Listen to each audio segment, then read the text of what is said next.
আজকে বাংলাদেশের মধ্যে যখন এই ভারতের দালাল বলবো না, আওয়ামী লীগ ভারতেরই সরকার ছিল।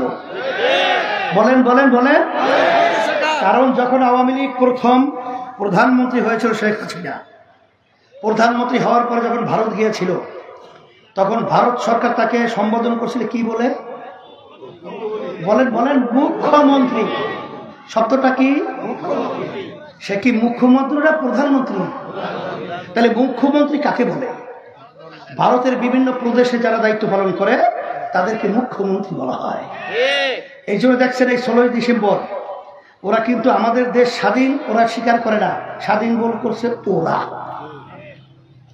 ধিক্কার জানাই, আমাদের সমস্ত সম্পদ লুটে নিয়ে গেছিল। আর আওয়ামী লীগ ছিল ভারতেরই সরকার। কথা ঠিক না? এই ভারতের সরকার আমাদের দেশে বসে আমাদের দেশের সমস্ত স্বার্থকে বিলীন করে দিয়েছিল। শেখ হাসিনাই তো বলেছে যে আমি ভারতকে যা দিয়েছি এক কখনোই তারা ভুলতে পারবে না। ভারতের সরকার দালাল বলবে কি? এইটাই তো বলবে। কথা ঠিক না? কিন্তু আমাদের বাংলাদেশের মানুষ কি জানতে চেয়েছিল?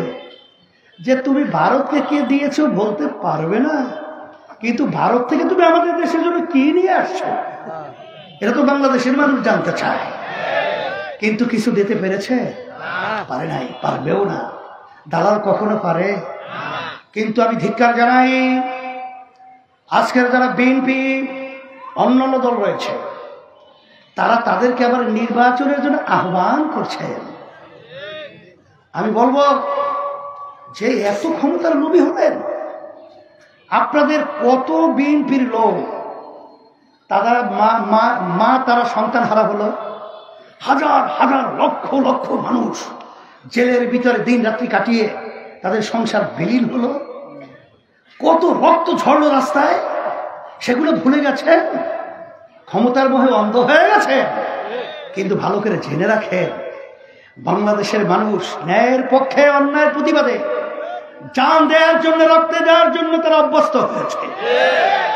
আপনারা দেখেছেন যে যখন মায়ের কান্না বন্ধ হয় নাই তখন এক শ্রেণীর মানুষ ইসলামী আন্দোলন বাংলাদেশ সহ বিজাতিদের সংখ্যালঘুদের জান মাল ইজ্জত এবং তাদের বিভিন্ন উপাসনালয়গুলো নিরাপত্তার জন্য পাহারা, এক কথায় প্রহরীর দায়িত্ব পালন করেছে। আর তখন আমরা কি দেখেছি? তখন এক শ্রেণী নেমেছে চাঁদাবাজির জন্যে, জায়গা দখলের জন্যে, লুট তারাজের জন্যে। তোদেরকে ধিক্কার জানাই। কিসের ক্ষমতা? কি ক্ষমতা পেয়েছো? আর বাংলাদেশ কতবার নষ্ট করতে চাও?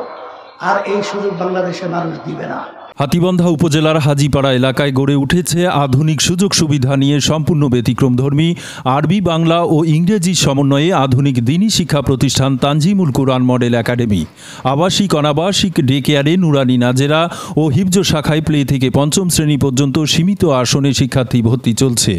অভিভাবকদের প্রতিদিন সকাল 9টা থেকে দুপুর 12টা পর্যন্ত অফিসে বা স্ক্রিনে দেয়া নম্বরে যোগাযোগ করতে অনুরোধ করা হলো।